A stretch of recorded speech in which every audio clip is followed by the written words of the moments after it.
ಹೆಣ್ಣು ಹೊನ್ನು ಮಣ್ಣು ಈ ಜಗತ್ತಿನಲ್ಲಿ ಏನೇ ಕ್ರೈಮ್ ಆಗಲಿ ಅದರ ಹಿಂದಿರೋದು ಈ ಮೂರೇ ಕಾರಣ. ಅಪರಾಧ ಮಾಡುವಾಗ ಪಾಪಿಗಳ ಮನಸ್ಸಲ್ಲಿ ದುರಾಸೆ, ಮೋಹ, ಆಕ್ರೋಶ, ಕಾಮ ಹೀಗೆ ಏನಿರುತ್ತೋ ಏನೋ ಆಗಬಾರದು ಆಗಿ ಸಿಕ್ಕಿ ಬಿದ್ದ ಮೇಲೆ ಪ್ರತಿಯೊಬ್ಬ ಅಪರಾಧಿಗೂ ಅನ್ನಿಸೋದು ಮನಸ್ಸಿನಲ್ಲಿ ಕಾಡೋ ಮೊದಲ ಮತ್ತು ಕೊನೆಯ ಪ್ರಶ್ನೆ ಒಂದೇ, ಇದೆಲ್ಲ ಬೇಕಿತ್ತ? ಇದೇ ಈ ಹೊತ್ತಿನ ವಿಶೇಷ ಮಹಾನಗರದ ಮಾಟಗಾರ. ನಾನು ಪ್ರಭುದೇವ್.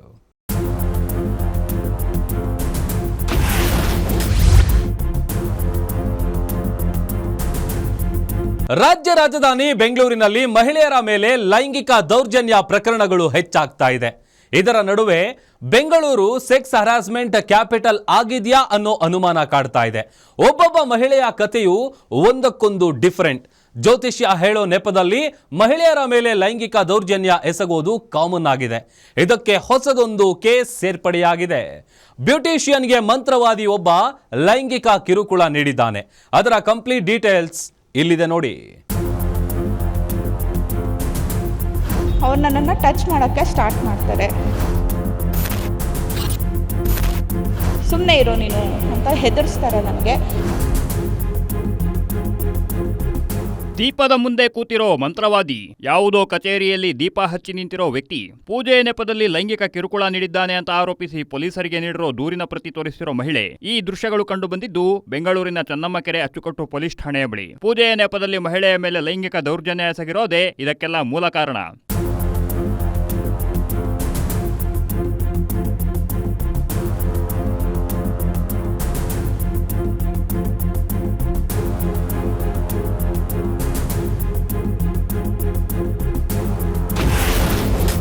ತಂಗಿಗೆ ಬ್ಯೂಟಿಷಿಯನ್ ಟ್ರೈನಿಂಗ್ ನೆಪದಲ್ಲಿ ಮಾಡಿದ್ದ ಕರೆ, ನಾನೊಬ್ಬ ಜ್ಯೋತಿಷಿ ಎಂದು ಪರಿಚಯಿಸಿಕೊಂಡಿದ್ದ ಕಿರಾತಕ. ಈ ಫೋಟೋದಲ್ಲಿರೋ ವ್ಯಕ್ತಿಯ ಹೆಸರು ಮೋಹನ್ ಕುಮಾರ್ ಅಂತ.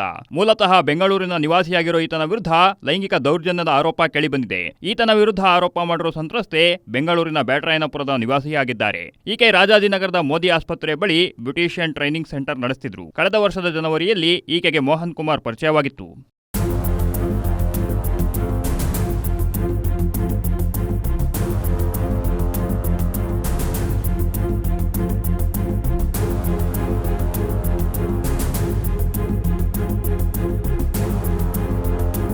ತನ್ನ ತಂಗಿಗೆ ಬ್ಯೂಟಿಷಿಯನ್ ಟ್ರೈನಿಂಗ್ ಕೊಡಿಸಬೇಕಿದೆ ಅಂತ ಈತ ಸಂತ್ರಸ್ತೆಯನ್ನ ಸಂಪರ್ಕಿಸಿದ್ದ.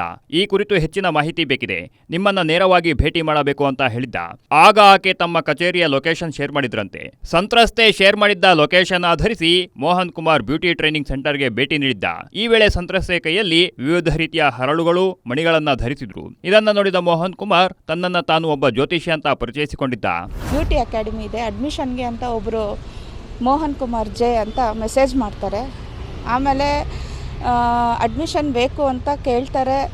ಆಮೇಲೆ ನಾನು ಮಾಹಿತಿ ಕೊಡ್ತೀನಿ, ಆಯಿತು 6ನೇ ತಾರೀಕು ಬನ್ನಿ, ಸೋಮವಾರ ಇದೆ, ಅಡ್ಮಿಷನ್ ಆಗುತ್ತೆ ಅಂತ ಹೇಳ್ತೀನಿ. ಆಯಿತು ಅಂದ್ಬಿಟ್ಟು 6ನೇ ತಾರೀಕು ಬರ್ತಾರೆ, ನಮ್ಮ ಆಫೀಸ್ಗೆ ಬರ್ತಾರೆ. ಅಡ್ಮಿಷನ್ ಆಗೋವಾಗ ಎಲ್ಲ ಡೀಟೇಲ್ಸ್ ಎಲ್ಲ ಬರ್ಕೋತಾ ಇರ್ತೀನಿ. ಅವ್ರ ಸಿಸ್ಟರ್ಗೆ ಅಡ್ಮಿಷನ್ ಬೇಕು ಅಂತ ಹೇಳಿರ್ತಾರೆ ಅವರು.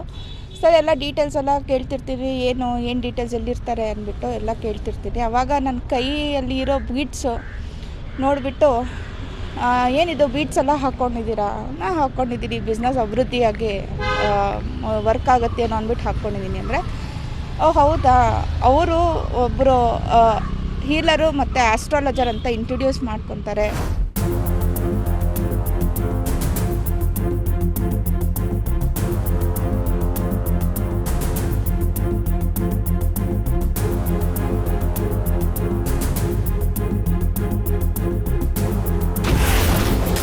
ಪೂಜೆ ಮಾಡುವ ನೆಪದಲ್ಲಿ ಎಸಗಿದ್ದ ಲೈಂಗಿಕ ದೌರ್ಜನ್ಯ,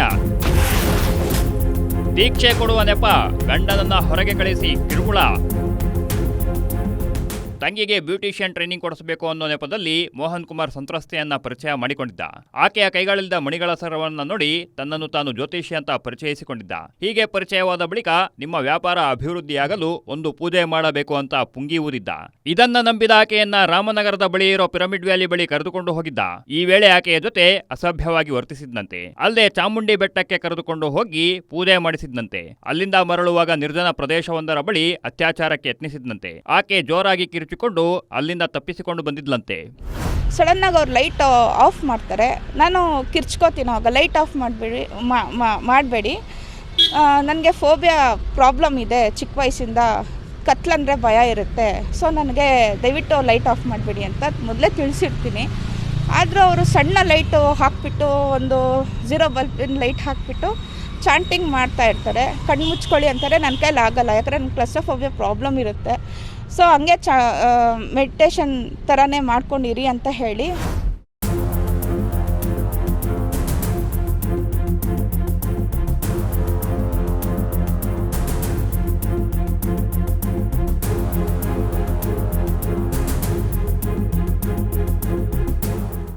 ಆದರೆ ಮೋಹನ ಕುಮಾರನ ಅಸಲಿ ಆಟ ಸಂತ್ರಸ್ತೆಯ ಮನೆಯಲ್ಲಿ ನಡೆದು ಹೋಗಿತ್ತು. ಇವರು ಈಗ ಬ್ಯಾಟರಾಯನಪುರದಲ್ಲಿ ವಾಸವಾಗಿದ್ದಾರೆ. ಆದರೆ ಇದಕ್ಕೂ ಮೊದಲು ಇವರು ಚನ್ನಮ್ಮಕೆರೆ ಅಚ್ಚುಕಟ್ಟು ಏರಿಯಾದ ಕತ್ತರಿಗುಪ್ಪೆಯಲ್ಲಿದ್ರು. ಆಗ ಸಂತ್ರಸ್ತೆಯ ಪತಿ ವ್ಯಾಪಾರ ಅಭಿವೃದ್ಧಿಯಾಗಲು ಒಂದು ಪೂಜೆ ಮಾಡಬೇಕು ಅಂತ ಹೇಳಿದ್ದಂತೆ. ಸರಿ ಅಂತ ಇದಕ್ಕೆ ಸಂತ್ರಸ್ತೆ ಮತ್ತು ಆಕೆಯ ಪತಿ ಒಪ್ಪಿಕೊಂಡಿದ್ರು. ಇದರಂತೆ ಸಂಜೆ ಸುಮಾರು 7 ಗಂಟೆ ವೇಳೆಗೆ ಸಂತ್ರಸ್ತೆ ಮನೆಗೆ ಹೋದ ಮೋಹನ್ ಕುಮಾರ್ ಪೂಜೆಗೂ ಮೊದಲು ಒಂದು ದೀಕ್ಷೆ ಕೊಡಬೇಕು, ಹೀಗಾಗಿ ನೀವು ಮನೆಯಿಂದ ಹೊರಗೆ ಹೋಗಿ ಅಂತ ಸಂತ್ರಸ್ತೆಯ ಗಂಡ ಮತ್ತು ಮಗನನ್ನ ಹೊರಗೆ ಕಳಿಸಿದ್ದ.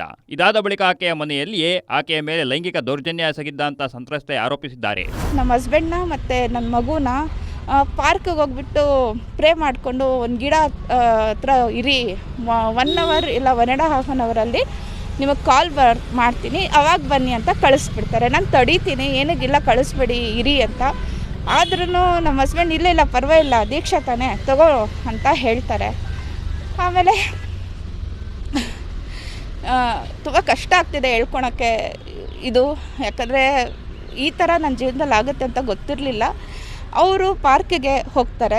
ಆಮೇಲೆ ನಾನು ಮನೇಲಿ ಒಬ್ಬಳೇ ಇರ್ತೀನಿ, ಕುತ್ಕೊಳ್ಳಿ, ಚೇರ್ ಹಾಕ್ಕೊಂಡು ಕುತ್ಕೊಳ್ಳಿ ಅಂತ ಹೇಳ್ತಾರೆ. ಸರಿ ಚೇರ್ ಹಾಕ್ತೀನಿ, ಕುತ್ಕೊತೀನಿ. ಕಾಲು ಇಟ್ಕೊಂಡು ತಲೆಗೆ ಮತ್ತು ಶೋಲ್ಡರ್ಗೆ ಜೋರಾಗೆ ಪ್ರೆಸ್ ಮಾಡಿಬಿಡ್ತಾರೆ. ಆಮೇಲೆ ನನಗೇನು ಆಗುತ್ತೆ ಅಂತ ಗೊತ್ತಾಗಲ್ಲ. ಆಮೇಲೆ ಸ್ವಲ್ಪ ಹೊತ್ತು ಆದಮೇಲೆ ಗೊತ್ತಾಗುತ್ತೆ ನನಗೆ, ಹೊಟ್ಟೆ ಎಲ್ಲ ನೋವ್ತಾ ಇರುತ್ತೆ. ಸ್ವಲ್ಪ ಗೊತ್ತಾಗುತ್ತೆ ನನ್ನ ಜೊತೆ ಏನೋ ಕೆಟ್ಟದಾಗಿದೆ, ಇವ್ರು ಕೆಟ್ಟದ್ದು ಮಾಡಿದ್ದಾರೆ ಅಂತ. ಅಷ್ಟರಲ್ಲಿ ಇವ್ರು ಫೋನ್ ಮಾಡಿಬಿಟ್ಟು ನಮ್ಮ ಹಸ್ಬೆಂಡು ನನ್ನ ಮಗುನ ಕರೀತಾರೆ. ಆಯಿತು ದೀಕ್ಷೆ ಆಯಿತು. ನಾನು ಎದ್ದು ಚೇರ್ ಮೇಲೆ ಕುತ್ಕೊಳಕ್ಕೆ ಮತ್ತೆ ಆಗ್ತಿರ್ಲಿಲ್ಲ, ಕೆಳಗಡೆನೇ ಬಿದ್ದಿರ್ತೀನಿ. ನನ್ನನ್ನು ಎಳೆದು ಅವರು ಚೇರ್ ಮೇಲೆ ಕೂರಿಸ್ಬಿಟ್ಟು ಬಾಯಿ ಮುಚ್ಕೊಂಡು ಕುತ್ಕೊಂಡಿರಬೇಕು, ನಿಮ್ಮ ಹಸ್ಬೆಂಡ್ ಮಗು ಬರ್ತಾ ಇದ್ದಾರೆ, ನಮ್ಮ ದೀಕ್ಷೆ ಆಯ್ತಂದರೆ ಹಾಂ ಆಯಿತು ಅಂತ ಹೇಳ್ತೀನಿ. ಸರಿ ನಾನು ಹೋಗಿ ಮಲಗ್ತೀನಿ ಅಂದ್ಬಿಟ್ಟು ಹೋಗಿ ಮಲಗಿಬಿಡ್ತೀನಿ.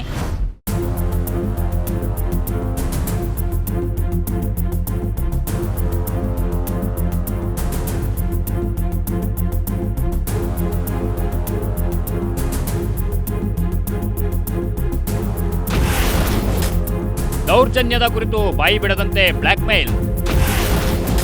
ಬ್ಲ್ಯಾಕ್ ಮ್ಯಾಜಿಕ್ ಭಯದಿಂದ ಸೈಲೆಂಟ್ ಆಗಿದ್ದ ಸಂತ್ರಸ್ತೆಯ ಮೇಲೆ ಲೈಂಗಿಕ ದೌರ್ಜನ್ಯ ಎಸಗಿದ್ದ ಮೋಹನ್ ಕುಮಾರ್ ಈ ಕುರಿತು ಯಾರಿಗೂ ಹೇಳದಂತೆ ಬ್ಲ್ಯಾಕ್ ಮೇಲ್ ಮಾಡಿದ್ದ. ಅಲ್ಲದೆ 2 ದಿನದಲ್ಲಿ ನಿನ್ನ ಪತಿಯ ಸ್ನೇಹಿತರಿಗೆ ಅಪಘಾತ ಆಗುತ್ತೆ ಅಂತ ಹೇಳಿದ್ದ. ಅವನು ಹೇಳಿದಂತೆಯೇ ಸಂತ್ರಸ್ತೆಯ ಗಂಡನ ಸ್ನೇಹಿತರೊಬ್ಬರಿಗೆ ಅಪಘಾತ ಆಗಿತ್ತಂತೆ. ಹೀಗಾಗಿ ಮೋಹನ್ ಕುಮಾರ್ಗೆ ಯಾವುದೋ ದೈವಿಕ ಶಕ್ತಿ ಇದೆ ಅಂತ ತಿಳಿದ ಸಂತ್ರಸ್ತೆ ಗಂಡ ಮತ್ತು ಮಗನ ಪ್ರಾಣಕ್ಕೆ ಕುತ್ತು ಬರುತ್ತೆ ಅಂತ ತಿಳಿದು ಇಷ್ಟು ದಿನ ಯಾರಿಗೂ ಲೈಂಗಿಕ ದೌರ್ಜನ್ಯದ ಕುರಿತು ತಿಳಿಸಿರಲಿಲ್ಲ ಅಂತ ಹೇಳಿದ್ದಾರೆ. ಶಂಖ್ಯಶಾಸ್ತ್ರ ನೋಡ್ಬಿಟ್ಟು ನೋಡು ನಾನು ಇವಾಗ ಬರೀತಾ ಇದ್ದೀನಿ ಅಂದ್ಬಿಟ್ಟು ಬರೆದ್ಬಿಟ್ಟು ತೋರಿಸ್ಬಿಟ್ಟು, ಇಷ್ಟರಲ್ಲೇ ನಿಮ್ಮ ಯಜಮಾನ್ರಿಗೆ ಹತ್ತಿರ ಇರೋರಿಗೆ ಆಕ್ಸಿಡೆಂಟ್ ಆಗುತ್ತೆ, ಅವಾಗ ನೀನು ಬ್ಲ್ಯಾಕ್ ಮ್ಯಾಜಿಕ್ ಎಲ್ಲ ನಂಬ್ತೀಯಾ? ನಾನು ಅಲ್ಲಿವರೆಗೂ ನಂಬ್ತಾ ಇರಲಿಲ್ಲ ಇದನ್ನು ಹೇಳಿದಾಗ ನಾನು ಮನೆಗೆ ಹೊರಟು ಬಿಟ್ಟಿರ್ತೀನಿ. ಆಮೇಲೆ 2 ದಿನ ಟು ಫೆಬ್ರವರಿ 13th or 14, 2025 ನಿಜವಾಗ್ಲೂ ನಮ್ಮ ಯಜಮಾನ್ರವರು ಫ್ರೆಂಡ್ ಮನೆಗೆ ಬರ್ತಾರೆ. ಅವ್ರ ಕಾಲೆಲ್ಲ ಗಾಯ, ರಕ್ತ ಎಲ್ಲ ಆಗಿರುತ್ತೆ. ಅದನ್ನು ನೋಡ್ಬಿಟ್ಟು ತುಂಬ ಹೆದರ್ಕೊಂಡ್ಬಿಟ್ಟಿರ್ತೀನಿ ನಾನು. ಇದು ನಿಜಾನೇನೋ, ಈ ಥರ ಮಾಡ್ತಾರೇನೋ ಅಂದ್ಬಿಟ್ಟು ನನಗೆ ತುಂಬ ಹೆದರಿಕೆ ಆಗಿಬಿಟ್ಟು ಆವಾಗಲೇ ನಾನು ಸೋತೋಗ್ಬಿಟ್ಟಿರ್ತೀನಿ. ಯಾರಿಗೂ ಹೇಳ್ಕೊಳಕ್ಕಾಗಲ್ಲ. ನಾನು ಹೇಳಬೇಕು ಅಂತ ನಿರ್ಧಾರ ಮಾಡಿರೋರು ಈ ಥರ ಆದಾಗ ನಾನು ಹೇಳ್ಕೊಂಡಿರಲ್ಲ.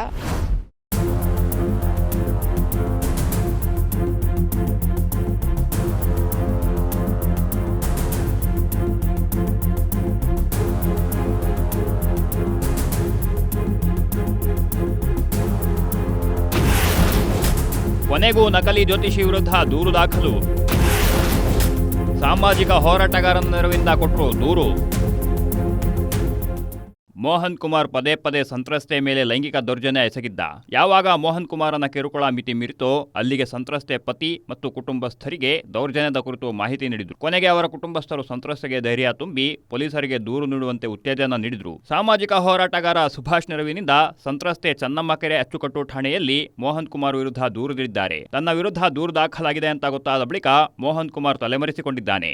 ಚನ್ನಮ್ಮನ ಕೆರೆ ಅಚ್ಚುಕಟ್ಟು ಪೊಲೀಸ್ ಠಾಣೆಯಲ್ಲಿ ಒಂದು ಪ್ರಕರಣ ದಾಖಲಾಗಿದೆ. ಅದು ಅತ್ಯಾಚಾರ ಕೇಸು ಮತ್ತು ಬ್ಲ್ಯಾಕ್ ಮೇಲ್ ಕೇಸು. ಮೋಹನ್ ಕುಮಾರ್ ಜೆ ಎಂಬ ಒಬ್ಬ ಕಾಮುಕ ಸ್ವಾಮೀಜಿ ಒಂದು ಫ್ಯಾಮಿಲಿಗಳನ್ನೇ ಟಾರ್ಗೆಟ್ಗಳು ಮಾಡಿಕೊಂಡು ಆ ಹೆಣ್ಮಕ್ಳನ್ನ ಟಾರ್ಗೆಟ್ ಮಾಡಿ ಅವ್ರಿಗೆ ಬ್ಲ್ಯಾಕ್ ಮ್ಯಾಜಿಕ್ ಮಾಡ್ತೀವಿ ಮತ್ತು ಅವ್ರ ಕುಟುಂಬಕ್ಕೆ ತೊಂದರೆ ಕೊಡ್ತೀವಿ ಅಂತ ಹೇಳಿ ಏನೋ ಒಂದು ಅದು ಅಚಾನಕ್ ಆಗುತ್ತೋ ಇನ್ನೊಂದಾಗುತ್ತೋ ಯಾವುದೋ ಒಂದು ರೀತಿ ತೊಂದರೆಗಳನ್ನ ಆಗಿರೋದನ್ನು ಮುಂದೆ ಇಟ್ಬಿಟ್ಟು ಇದೇ ರೀತಿಯಲ್ಲಿ ನಿಮ್ಮ ಮನೆಯವ್ರಿಗೆ ಕುಟುಂಬವ್ರಿಗೆ ತೊಂದರೆ ಆಗುತ್ತೆ ಅಂತ ಹೇಳ್ಬಿಟ್ಟು ಅತ್ಯಾಚಾರ ಮಾಡೋದು ಇದೇ ಆಗಿದೆ. ಅವ್ನು ಸುಮಾರು ಬಾರಿ ಆಗಿದೆ ಅಂತ ನಮ್ಮ ಮಾಹಿತಿ ಪ್ರಕಾರ. ಬಟ್ಟು ಆದರೆ ಒಂದು ಹೆಣ್ಮಗು ಬಂದು ನೇರವಾಗಿ ನಿಂತ್ಕೊಂಡು ಧೈರ್ಯ ತುಂಬಿ ಧೈರ್ಯವಂತಳಾಗಿ ಈಗ ಪ್ರಕರಣ ದಾಖಲೆ ಮಾಡಿದ್ದಾಳೆ. ಆ ಸ್ವಾಮೀಜಿ ಬಗ್ಗೆ ನಾವು ತುಂಬ ವಿಚಾರಿಸಲಾಗಿ ಅವನು ತುಂಬ ಈ ಥರ ಇದ್ದಾನೆ. ಮತ್ತು ಅವ್ನ ಇನ್ಸ್ಟಾಗ್ರಾಮ್ ಐ ಡಿ ಮತ್ತು ಅವ್ನ ಫೇಸ್ಬುಕ್ ಐ ಡಿಯಲ್ಲೆಲ್ಲ ಚೆಕ್ ಮಾಡಿದ್ರೆ ಎಲ್ಲ ಈ ಪರ್ನ್ ಸ್ಟಾರ್ ಅಂಥ ವ್ಯಕ್ತಿಗಳಿಗೆ ಅಂಥದ್ರದ್ದೇ ಅವನು ಸಬ್ಸ್ಕ್ರೈಬ್ ಆಗಿದ್ದಾನೆ. ಅಂದರೆ ಇದರಲ್ಲೇ ಗೊತ್ತಾಗುತ್ತೆ ಅವನು ಎಂಥ ಕಾಮುಕ ಅಂತೇಳಿ. ಆ ಸ್ವಾಮೀಜಿ ಬಗ್ಗೆ ಪೊಲೀಸ್ ಸ್ಟೇಷನಲ್ಲಿ 2 ದಿವಸ ಆಯಿತು FIR ದಾಖಲಾಗಿ ಹೇಗೋ ಮಾಹಿತಿ ಹೋಗಿದೆ, ಸ್ವಿಚ್ ಆಫ್ ಮಾಡ್ಕೊಂಡು ಅಬ್ಸ್ಕೊಂಡಾಗಿದ್ದಾನೆ.